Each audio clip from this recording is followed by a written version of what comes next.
სახელითა მამისათა და ძისათა და სულისა წმინდისათა. ამინ. ჩვენთან არის ღმერთი. დიდება და მადლობა ღმერთს დღევანდელი წირვისათვის. უფალი ბრძანებს, რომ იმაზე დიდი სიყვარული არავის აქვსო, ვისაც შეუძლია თავისი სული დადოს მოყვასისთვის, ანუ მოყვასისთვის თავი გაწიროს. აი დღევანდელ დღეს თქვენ მოისმინეთ, რომ არის ხსენება წმინდა მღვდელმოწამე გრიგოლ არქიმანდრიტისა, გრიგოლ ფერაძისა. ეს ძალიან განათლებული ადამიანი იყო, მეცნიერი კაცი იყო და ამავე დროს სასულიერო პირი არქიმანდრიტი იყო.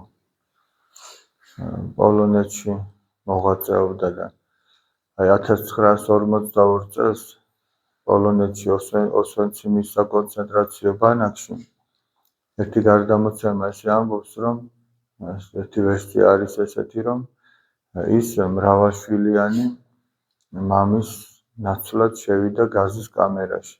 თქვენიც ერთ-ერთი ფორმა იყო სატანჯველისა და სიკვდილისა ეს, რომ გაზის კამერაში შეყავდეთ, აი უამრავი ადამიანი შეყავდეთ ერთ ოთახში, ესე იგი და გაუშვებდნენ მომწავლო გაზს და მე ადამიანები იქიდან ცოცხალი ვერ გამოდიოდნენ და როგორც ცნობილია, ესე იგი არის ესეთი ვერსია, რომ ეს სწორედ მრავალშვილიანი მამის ნაცვლად შევიდა აი ამ გაზის კამერაში, რომ მათ ის ბერი იყო, არქიმანდრიტი იყო და როგორც ჩანს ფიქრობდა, რომ ბავშვებს მამა არ დაეკარგათ და მამა ყოლოდათ და ეს არის სიყვარულის უმაღლესი გამოვლინება, რომ ადამიანი სხვისთვის თავს გაწიროს და ჩვენი მისწრაფებაც სწორედ აქეთკენ არის ქრისტიანების, რომ სიყვარული ისწავლოს. შეიძლება ყველაფერი ისწავლო ადამიანმა, მაგრამ სიყვარულის გარეშე არაფერს ფასი არ ეკარგება. სიყვარულის გარეშე ყველაფერს ეკარგება, როგორც არა მარტო სახარება ამბობს, არამედ ჩვენი დიდებული პოეტებიც ამას უგალობენ და ამას ესე იგი ამისკენ მოუწოდებენ ადამიანებს, რომ და ესე იგი აი, მაგრამ სიყვარული სადღაც შორიდან კი არ იწყება. სიყვარული ჩვენი ოჯახებიდან იწყება, იქ სწავლობს ადამიანი ოჯახს. სიყვარული რა არის, რომ თავი გაწიროს სხვისთვის, სხვის გამო რაღაცა მოითმინო, რაღაც გააკეთო, რაღაცა დაითმინო. აი ოჯახის წევრებიდან მაგალითად რომ მოუთმინო რაღაცა შვილებს, მოუთმინო რაღაცა მეუღლეს, მოუთმინო რაღაცა მშობლებს, მით უმეტეს მშობლის პატივისცემა ცნება თავს ადამიანს, არა? ეს ვალიც არის, მაგრამ მეორე მხრივ ახლა შეხედეთ, აი ოჯახის წევრს თუ ვერ შევძლებთ, რომ შევიყვანოთ და ვერ მოვითმინოთ მისი თუნდაც ნაკრულევანება, მაშინ სხვის სიყვარული იოლია, რომ იოლია არა სიყვარული, არამედ სხვა ვითომ რო გიყვარდეს. აი რაღაცნაირად შეიძლება სხვას უფრო მოუთმინო რაღაცა ვიდრე ოჯახის წევრს. ოღონ არა სიყვარულის გამო, არამედ იმის გამო, რომ არ გამოჩნდა რომ რაღაცა ან ესეთი მრისხანე ხარ, ან ესეთი ძუნწი ხარ, ან ესეთი შურიანი ხარ თუ სხვა. სხვაგან ადვილია მოკლედ მიღბები რო გაიკეთო, მაგრამ აი ოჯახის წევრებთან მიღბები არ არსებობს, იმიტომ რომ ჩვენ ერთმანეთს ხუთი თითივით ვიცნობთ. მოციქული პავლე ბრძანებს, რომ ურთიერთთა სიმძიმე იტვირთეთ და ესწრეთ აღასრულეთ რჯული იგი ქრისტესი. და აი ეს არის სწორედ ქრისტეს რჯულის აღსრულება, რომ ჩვენ ერთმანეთის ნაკლი ვიტვირთოთ.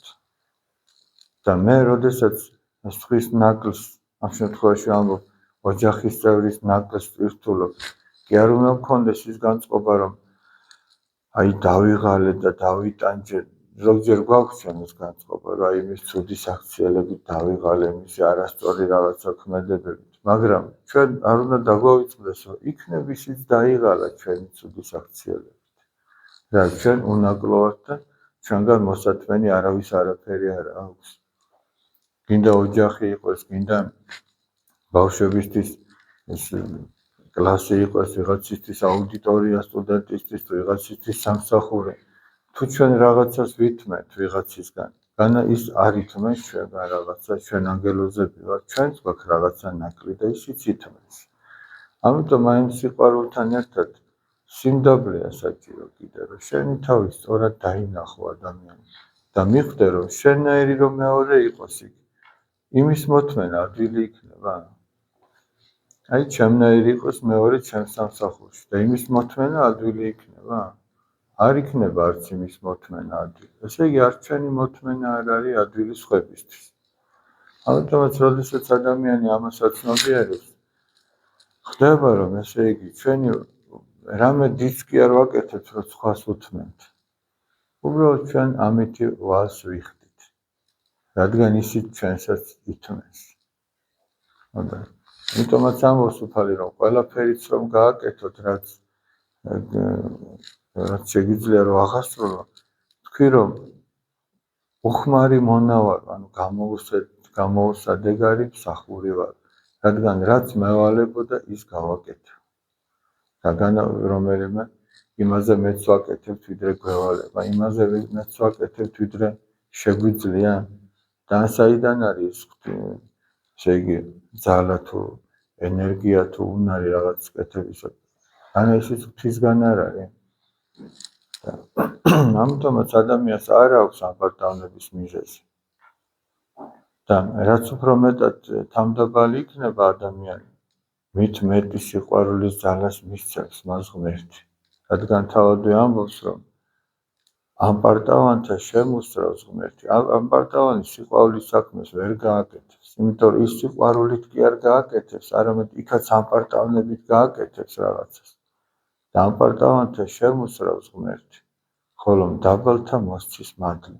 და ღმერთი თამდაბალ ადამიანს მისცემს მადლს სიყვარულის საქმე აკეთოს. ამიტომაც ეს ორი სათნოება ერთმანეთის გარეშე არ არის, სიყვარული და სიმდაბლე. გახსოვთ აი წმინდა მამა პაისიც ესე ამბობს, რომ ღმერთიო ამ ორ სიხშირეზე მუშაობს სიყვარული და სიმდაბლე. აი ეს ესმის ღმერთს.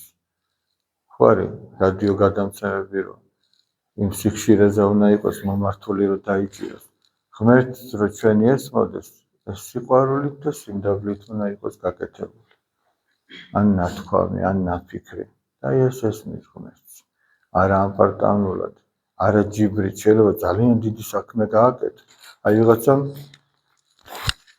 სიტყვაზე ვამბობ, აი ხა რომ მოვდიოდით ეს საწყალ ბავშვებს, ესე იგი მამაც გარდაცვლილი ყავთ, სარი და სახლი დაეწვათ წუხელ, ესე იგი.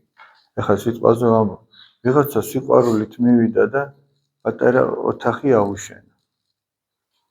და ვიღაცამ შეიძლება ჯიბრით დიდი სასახლე აუშენება, აი მე უფრო დიდი უნდა აუშენო. მაგრამ ღმერთი იმ პატარა ქოხს უფრო შეიწირავს, რადგან ის სიყვარულით არის. და არა იმას ჯიბრით, რომ მე უფრო მეტი გავაკეთო, რომ აი ვიდრე იმან გააკეთე. ან სიამაყით, რომ აი ჩემზე თქვა, რომ ნახე ამან უფრო დიდი ააშენა. მოტივაციას აქვს ძალიან დიდი მნიშვნელობა, მოტივაციას. რის გამო აკეთებ?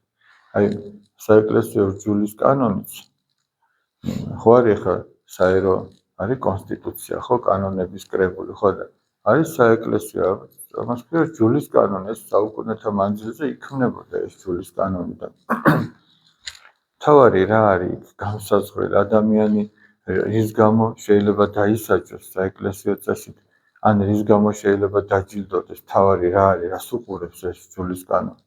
ეს არის მოტივაცია. რის გამო მოხდა ეს? აი დავუშვათ ორი ადამიანი ერთი და იგივე ცოდვაში ჩავარდა. მაგრამ რის გამო რა იყო შინაგანი მიზანი, რა იყო ეს? ზოგ შემთხვევაში შეიძლება ეს ნაკლები ცოდვა იყოს. ზოგ შემთხვევაში შეიძლება ძალიან დიდი ცოდვა იყოს. გააჩნია შინაგანად რა ამოძრავებდა ადამიანს.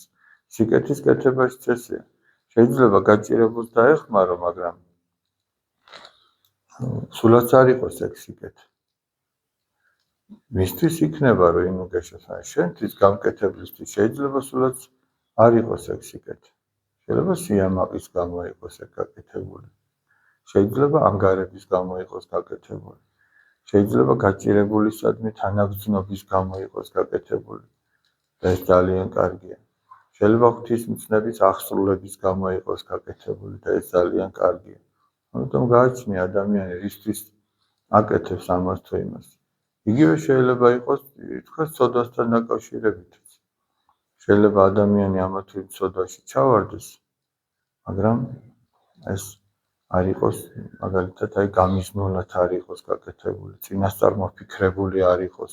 ეს ძალიან მძიმეა. ადამიანი რო წინასწარ მოიფიქრებს რაღაცის ჩადენას, უნებლიეთ ადამიანი ნებისმიერ ცოდვაში შეიძლება ჩავარდეს. ამისგან დაზღვეული არავინ არ არის. ამიტომ ყოველთვის სიფრთხილე გმართებს. შორის საცდურთა მრავალთა ვალ, ასე ვამბობ ჩვენ ძილის წინა ლოცვაში, მრავალი საცდურის შორის დავდივართ ჩვენ და ძალიან ადვილად შეიძლება ამა თუ იმ ცოდვაში ჩავარდეს ადამიანი, მაგრამ სხვა არის, როდესაც ამას წინასწარ განიზრახავს, ან აი უკვე დაგეგმილი აქვს, რომ ხვალ ეს უნდა გააკეთოს. ეგ უკვე ძალიან ცუდი. აი მაგალითისთვის ვიტყვი. უბრალო მაგალითი, ეხლა ხომ არ ხო არის ქრისტესობის მარხვა. აი გადაწყვიტოს ადამიანმა, რომ აი ხვალ დაბადების დღე აქვს და მოდი არა უშავა ერთ დღეს და არ ყვეს მარხვას. ეს გაცილებით მძიმეა, ვიდრე ის, რომ დაუშვათ ხუცბათთან გადაავიწყდა, შეეშალა და ესეც უყურადღებობის ბრალია, რომ გადაავიწყდა რაღაც ხო ყოფილა, რომ აი ადამიანი დღეს დამავიწყდა, რომ ოთხშაბათი იყო. ესეც უყურადღებობაა, დაუდევრობაა, მაგრამ სხვა არის, რომ წინასწარ დაგეგმავს, რომ მოდი ამ ერთ დღეს არა უშავ, დღეს დავარღვევ და მე ისევ გავაგზავნე. გააჩნია мотивაციას. ამიტომ ღმერთი ადამიანის გულს უყურებს და არა იმას გარეგნულად რა არის. გარეგნულად როგორები ვართ, ეგ სულ ერთია, მაგრამ აი გულია მთავარი. გული, შინაგანი განზრახვა, мотивация, რის გამო ვაკეთებთ ამას თუ იმას. და შინაგანი განზრახვა წმინდა გრიგოლ ფერაძისა იყო არა ამპარტავნება, ან ანგარება, ან სხვა სამარცხვინო რამ, არამედ თანაგრძნობა ამ კაცის შვილებისა, როგორც ჩანს.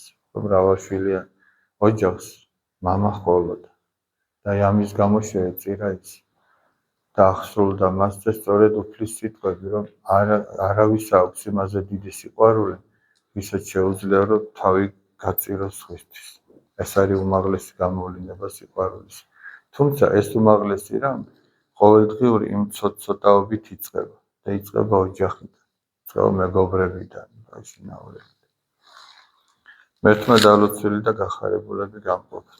ჩვენთან არის ღმერთი.